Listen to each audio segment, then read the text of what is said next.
Hello, my name is Tim. I am the Jazzy Chemist. I am a professional chemist and an amateur saxophone player.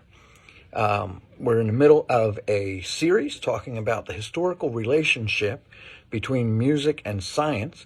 And the first video in that series about Max Planck has been my most popular video so far. So we're going to do another one. This time we're going to talk about Albert Einstein. What we're looking at is Nobel Prize winning scientists and other famous scientists who were also good or great musicians. Albert Einstein, most of you have heard of him. He was a German physicist. He lived from 1879 until 1955. His most famous work was on theory of relativity, but what he won his Nobel Prize for in 1921 was his 1905 paper on the photoelectric effect. What he had basically done was explained why and how light sometimes causes electrons to get knocked loose from metals. He was the first one to think of light as a ball or a pocket of energy instead of just as a wave. And that thought process, getting other scientists to think that way, was the foundation for just a whole blizzard of quantum mechanics discoveries over the next couple of decades. What most people don't know about Albert Einstein is that he was also a very accomplished musician. In fact, he wrote in his journal, "If I were not a physicist, I would probably be a musician. I often think in music. I live my daydreams in music. I see my life in terms of music. I get most joy in life out of music." I think this might be the one area where I have the most in common with Einstein. I'm not nearly as talented in science. You know that because you haven't heard of me.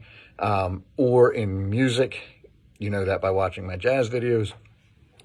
But that idea of our thought processes, our daydreams, everything we think having a musical background, almost like a movie's musical score to it, that's been my whole life since I was a child.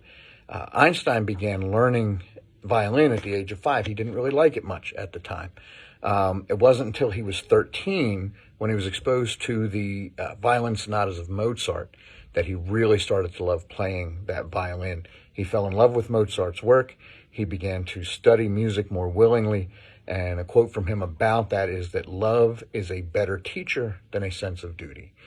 So once he fell in love with the music he was playing, he fell in love with learning music and became a great musician. When he was 17, one of his school examiners heard him playing some of Beethoven's work and stated that his playing was remarkable and revealing of great insight, and that Einstein displayed a deep love of the music, a quality that was and remains in short supply.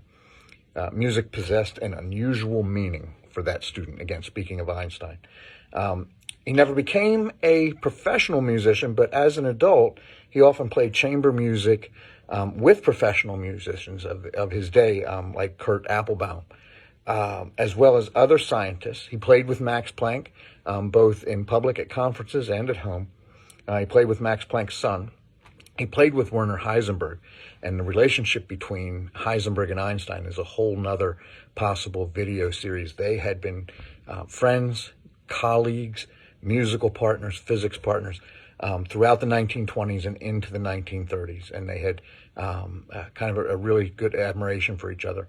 But when World War II started and the Nazis were taking over Germany, Einstein had to go into exile and move to the United States.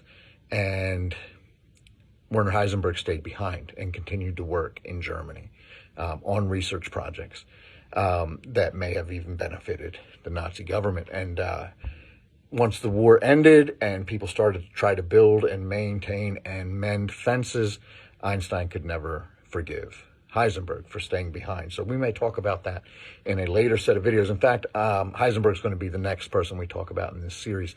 But that relationship between the two of them is, again, it could be a whole nother video series. In 1931, so you figure Einstein was about 52 at this time, he's engaged in research at Caltech, and he visited the Zollner Family Conservatory in Los Angeles, and he played some of Beethoven and Mozart's works with the Zollner Family Quartet.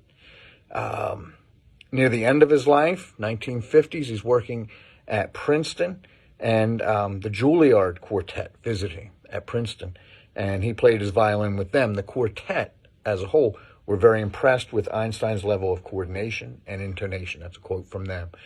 So even at the end of his life, Einstein had maintained that musical skill. So again, we can see this, and we're going to see this over and over and over again. The great scientists of the 20th century and earlier and later often were skilled musicians, maybe good, maybe great, but what we see is a pattern of people who were trained as musicians when they were very young, becoming great scientists. And my guess is there are people who were trained in the sciences and enjoyed them who became great musicians. Thinking about those two subjects, learning them, studying them, and falling in love with them together seems to make the person studying much better at both. And so I encourage you, if you've got children, you want them to be great scientists, don't just teach them science, put them in music lessons. You want them to be great musicians, don't just teach them music, encourage them in their science learning. Let me know if you like this content by hitting the like button, by following my page, or by commenting in the comment section. I've got at least 8 more of these stories planned.